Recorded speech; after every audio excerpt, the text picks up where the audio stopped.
Hello दोस्तों, exam preparation के YouTube channel पर मैं प्रियंका एक बार फिर से आप सभी का स्वागत करती हूँ। UPPSC RO topic wise previous year question series में आज हम लोग फिर से हिस्ट्री के क्वेश्चन सॉल्व करने वाले हैं। इससे पहले इतिहास के कुछ प्रश्नों को मैंने ऑलरेडी करवा दिया है। जिन्होंने भी वो क्वेश्चन या वो सेट नहीं सॉल्व किए हैं, इस चैनल पर प्लेलिस्ट बनी हुई है, उस प्लेलिस्ट पर जाकर के आप देखेंगे history, polity, geography, science, UP, GK और इन्वायरमेंट सभी सब्जेक्ट को कंप्लीट कराया गया है। आप उनको एक एक करके सॉल्व कर सकते हैं। इसके साथ साथ डेली दोपहर 1 बजे डे वाइज सीरीज चल रही है, जो कि यूपीपीएससी के सभी एग्ज़ाम्स के लिए बहुत महत्वपूर्ण है। जैसा कि आरओ 2023 वाले एग्ज़ाम की डेट भी आ चुकी है और इतने कम समय में आप बेहतर प्रिपरेशन के लिए आप अपनी जीएस वाले पोर्शन को डे वाइज सीरीज़ में कंप्लीट कर सकते हैं। इसके साथ साथ अगर आप यूपीपीसीएस 2024 देने जा रहे हैं प्री एग्ज़ाम या फिर अपर निजी सचिव के लिए भी प्रिपरेशन कर रहे हैं, सभी के लिए ये क्लासेस बहुत ही महत्वपूर्ण हैं। तो चलिए बिना देर किए आज के अपने प्रश्नों को शुरू करते हैं। आज का पहला प्रश्न है, ब्रिटिश भारत के निम्नलिखित प्रांतों पर विचार कीजिए और उन प्रांतों को पहचानिए जहां 1937 में भारतीय राष्ट्रीय कांग्रेस का मंत्रिमंडल नहीं बना। ए है मध्य प्रांत, 2 है उड़ीसा, 3 है बंगाल, 4 है पंजाब। तो देखिए यहाँ पर बंगाल और पंजाब इन दो जगह भारतीय राष्ट्रीय कांग्रेस का मंत्रिमंडल नहीं बना था, मध्य प्रांत और उड़ीसा वाले क्षेत्र में बना था। तो इसका सही उत्तर हो जाएगा ऑप्शन बी। अगला प्रश्न है, हाथी दांत का पैमाना हड़प्पीय संदर्भ में मिला है। कहाँ से हाथी दांत का पैमाना मिला है? ए है कालीबंगा में, बी है लोथल में, सी है धौलावीरा में और डी है बनावली में। तो लोथल जो गुजरात में स्थित है, यहाँ से हाथी दांत का पैमाना हड़प्पीय संदर्भ में मिला है। ऑप्शन बी राइट होगा। चलते हैं अगले प्रश्न की ओर। अगला प्रश्न है, चंपा किस महाजनपद की राजधानी थी? आपको 16 के 16 महाजनपद याद करने हैं और सबकी राजधानी भी याद होनी चाहिए। ए है मगध, बी है वज्जी, सी है कौशल, डी है अंग दिया गया है। तो चंपा अंग की राजधानी थी। ऑप्शन डी राइट है। जिन्हें भी 16 महाजनपद याद नहीं है, उनकी राजधानी नहीं याद है, मेरे साथ याद कर सकते हैं। सबसे पहले हम लोगों ने अंग याद कर लिया है, ठीक है। अंग जो हो गई राजधानी, ठीक है। चंपा अंग जो चंपा हो गई, अंग की राजधानी हो गई। फिर अवंती याद कीजिए, अवंती की राजधानी उज्जैनी और माहिष्मती थी।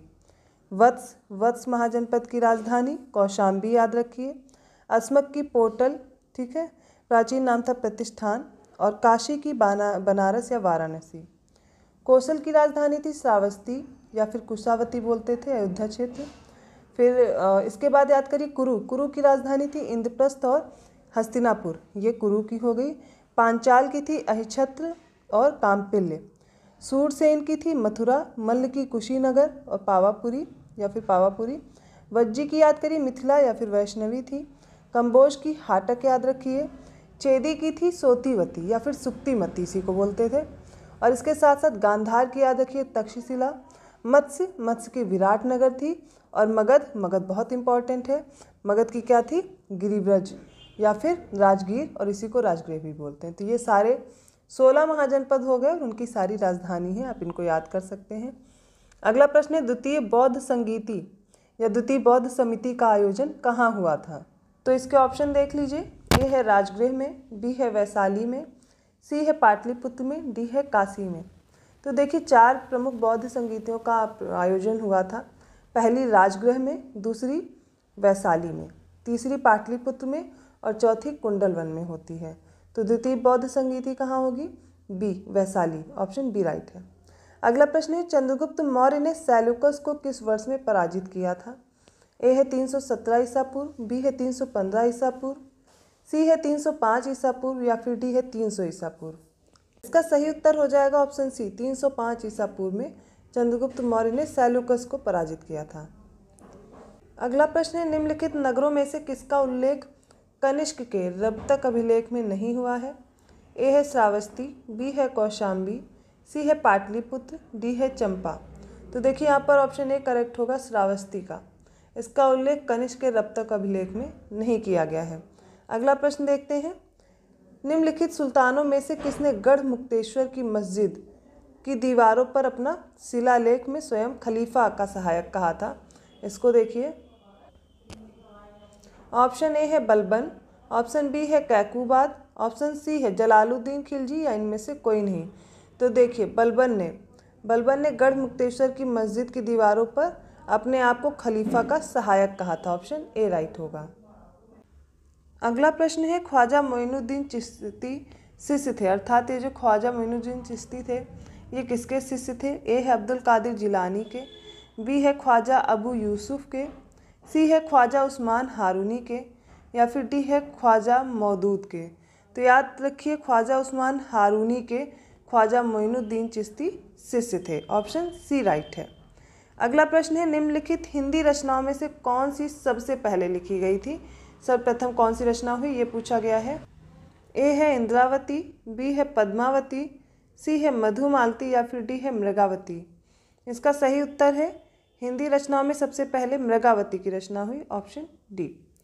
नेक्स्ट क्वेश्चन है निम्नलिखित में से कौन भारतीय राष्ट्रीय कांग्रेस की प्रथम महिला अध्यक्ष बनती हैं? ए है श्रीमती सरोजनी नायडू, बी है श्रीमती एनी बेसेंट, सी है श्रीमती एन सेन गुप्ता या फिर डी है इनमें से कोई नहीं। तो भारतीय राष्ट्रीय कांग्रेस की पहली महिला अध्यक्ष बनती हैं Shrimati Annie Besant. Option B right है। यदि आपसे पूछा जाता कौन सी भारतीय महिला सबसे पहले भारतीय राष्ट्रीय कांग्रेस की बनती हैं अध्यक्ष, तो Shrimati Sarojini Naidu. Option B right है यहाँ पर। अगला प्रश्न है निम्नलिखित में से कौन भारतीय राष्ट्रीय कांग्रेस का प्रथम अध्यक्ष था? ऑप्शन ए है एओ ह्यूम, ऑप्शन बी है एस.एन. बनर्जी, ऑप्शन सी है डब्ल्यू.सी. बनर्जी, ऑप्शन डी है दादा भाई नौरोजी। तो याद रखिए व्योमेश चंद्र बनर्जी। ऑप्शन सी राइट होगा। भारतीय राष्ट्रीय कांग्रेस का प्रथम अधिवेशन होता है उसमें ये अध्यक्ष बनते हैं डब्ल्यू.सी. बनर्जी। अब अगला प्रश्न है निम्नलिखित में से कौन भारतीय संविधान के पांडु लेखन समिति के अध्यक्ष थे? ए है ए.के. आज़ाद, अबुल कलाम आज़ाद, बी है भीमराव अम्बेडकर जी, सी है जे.एल. नेहरू, डी है डॉक्टर राजेंद्र प्रसाद। तो पांडु लेखन समिति के अध्यक्ष थे Bhimrao Ambedkar ji. Option B. Next है 153rd question Indian home rule society, इसकी स्थापना कब हुई थी? ऑप्शन ए है 1900 ईस्वी में, ऑप्शन बी है 1901 ईस्वी में, ऑप्शन सी 1902 ईस्वी में या फिर 1905 में। तो इंडियन होम रूल सोसाइटी की स्थापना हुई थी 1905 ईस्वी में। ऑप्शन डी राइट है। अगला प्रश्न है निम्नलिखित में से कौन भारत का एकमात्र यहूदी वायसराय था? ए है लॉर्ड कर्जन, बी है लॉर्ड कैनिंग, सी है लॉर्ड इरविन या फिर डी है लॉर्ड रीडिंग। इसका सही उत्तर है ऑप्शन डी लॉर्ड रीडिंग। ये भारत का एकमात्र यहूदी वायसराय था। Option D is right. अगला प्रश्न देखिए ब्रिटिश सरकार द्वारा लंदन में भारतीय नेताओं का प्रथम गोलमेज सम्मेलन कब बुलाया गया, ऐसा पूछा जा रहा है। ऑप्शन ए है 1931, ऑप्शन बी है 1929, ऑप्शन सी है 1930 या फिर ऑप्शन डी 1932। तो प्रथम गोलमेज सम्मेलन लंदन में होता है 1930 में, 1930। Option C is right. अगला प्रश्न है सूची 1 को सूची 2 से सुमेलित करना है। एक तरफ सूची में अध्यक्ष दिए गए हैं और भारतीय राष्ट्रीय कांग्रेस की जो सभा हुई उनके स्थान और साथ में उनके ईयर दिए गए हैं। तो सबसे पहले देखिए अध्यक्ष दिए गए हैं अब्दुल कलाम आज़ाद, सेकंड दी गई है सरोजनी नायडू, थर्ड है मोतीलाल नेहरू और डी है डॉक्टर राजेंद्र प्रसाद। अब इनका स्थान देखिए अमृतसर 1919 का, बम्बई है 1934 का अधिवेशन, ऑप्शन थर्ड है कानपुर 1925 और रामगढ़ है 1940। तो अब आपको याद रखना है सबसे पहले अबुल कलाम आज़ाद का, ये अध्यक्ष बनते हैं रामगढ़ वाले अधिवेशन के 1940 में। फिर उसके बाद सेकंड है सरोजनी नायडू, ये कानपुर का अधिवेशन होता है 1925 में, ठीक है, तब बनती हैं भारतीय राष्ट्रीय कांग्रेस की अध्यक्ष।